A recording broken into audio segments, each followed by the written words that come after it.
Hello, I am James Snap Jr. Welcome to my study. Today, let's talk about King James Onlyism. Many champions of the King James Version emphasize that before the Reformation ever began, the Textus Receptus was the most widely used text throughout Christendom. And this shows the fulfillment of a divine promise that God would preserve what was revealed in His Word, both in terms of its promises in respect to God keeping His Word, but also in terms of its verbal expression, handing down the same words to every generation of His people. But this idea is wrong.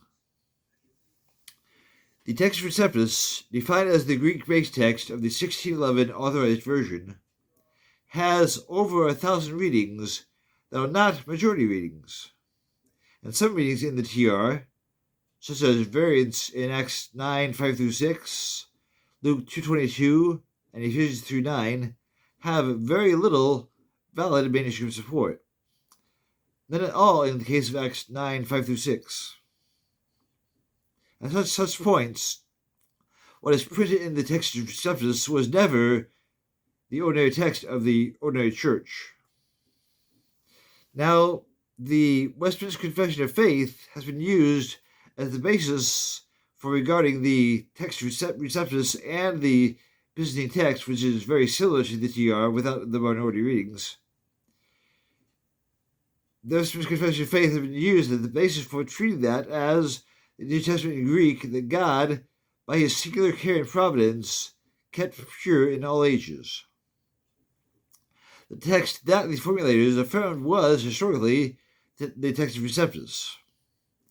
But we should be aware of how the TR was received, as a somewhat fluid quantity. Consider in 3 select segments how the King James Version's preface, the translators to the reader, describes various English translations that includes Tyndale's Bible, the Great Bible, and the Geneva Bible. And this first segment is from the preface of the King James. It says, I'll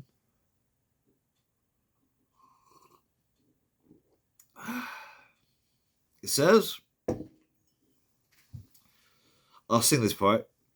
We do not deny, nay, we affirm and avow that the very meanest translation of the Bible in English, set forth by men of our profession, for we have seen none of theirs of the whole Bible as yet, containeth the word of God, nay, is the word of God, as the king's speech, which he uttereth in Parliament, being translated into French, Dutch, Italian, and Latin, is still the king's speech, though it be not interpreted by every translator with the like grace, nor peradventure so fitly for phrase, nor so expressly for sense everywhere.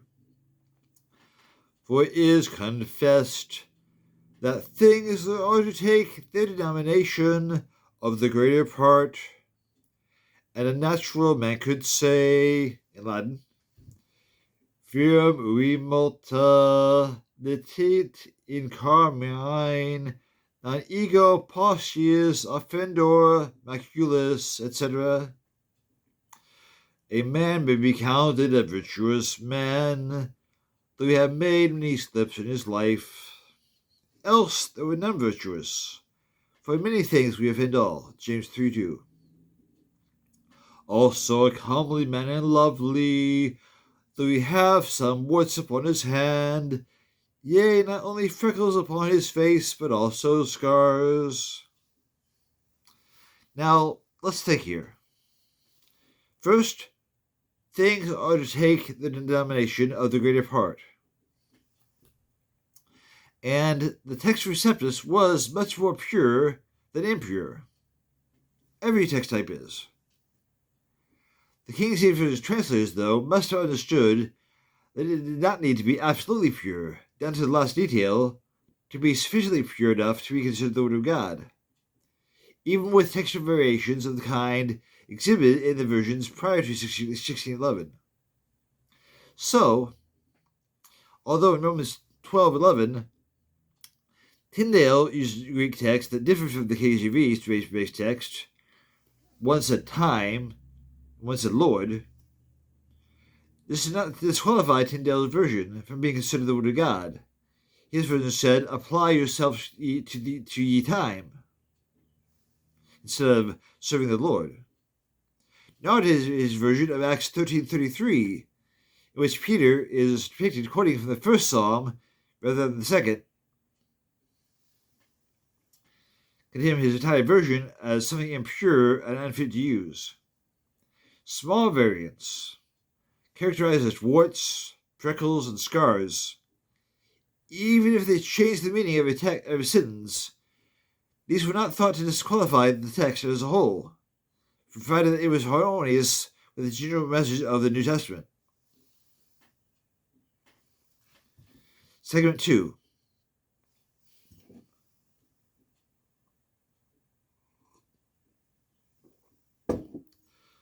No cause, therefore, why the word translated should be denied to be the word, or forbidden to be current, notwithstanding that some imperfections and blemishes may be noted in the setting forth of it.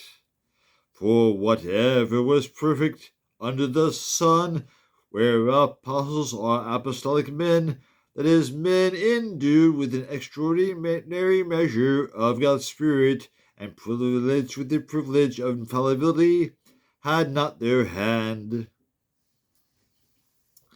Here again we see that some imperfections and blemishes in other versions of the New Testament made by Protestants did not disqualify them from being considered the Word of God. If the KJV's translators did not regard these features as fatal, why to today's KJV-Onlyists insist that the deviations from the text of Receptus are fatal? With this, every detail has to be exact down to the individual letters, even if they have only trivial impacts. Particularly when the KJV echoes a minority reading, some deviations are improvements, and they resemble more accurately the text that was written by the original inspired authors. Now, segment 3.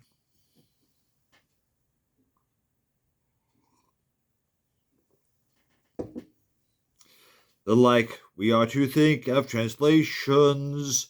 The translation of the 70 dissenteth from the original in many places.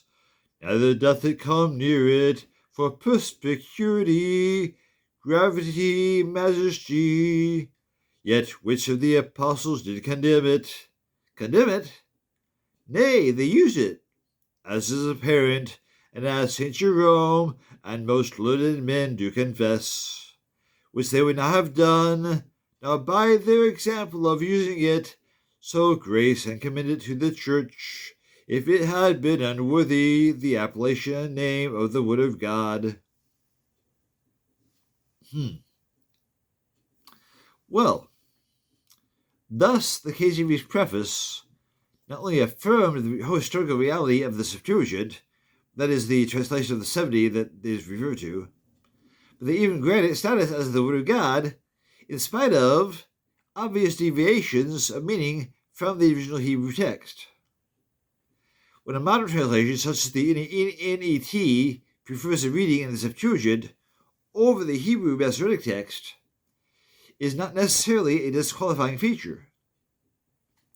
And it may be noted to this day that the Eastern Orthodox churches appraise the Septuagint as their authoritative text, comparable to how Roman Catholics of the Council of Trent appraise the Vulgate as their canonical standard. Now, rather than the novel and extreme all-or-nothing approach of KJV-Onlyists, the KJV's translators subscribed to the belief that a degree of variation did not disqualify a translation. Now, when the alternative to the KJV was limited mainly to the Living Oracles, the Revised Version, the American Standard Version, and the Revised Standard Version, and the New American Standard Version, up to the NIV of 1984, some fans of the KJV could validly argue that these versions would not be used on the grounds that their New Testament-based text was Alexandrian and not Byzantine, and thus not the same text that the Reformers said was kept pure in all ages. But already in 1982, the New King James Version is into the market. And now there are English New Testaments that are Byzantine-based, such as the Eastern Orthodox Church's New Testament, and the English Majority Text Version, and the World English Bible, and the Modern Literal Version, and the Text Critical English New Testament. So, if the translators of the KJV were alive today, I know they'd be awfully old, but if they were alive today, they would probably consider these versions to be the Word of God, just as they considered the versions made by Wycliffe and Cranmer and the Geneva Bible to be the Word of God. The conclusion of these things is that KJV-Onlyism, in its extreme form of saying, KJV or you don't have a Bible, this is nonsense, and is not justifiable. It is not a view that the KJV's own translators would ever hold. That's it. Thanks for listening.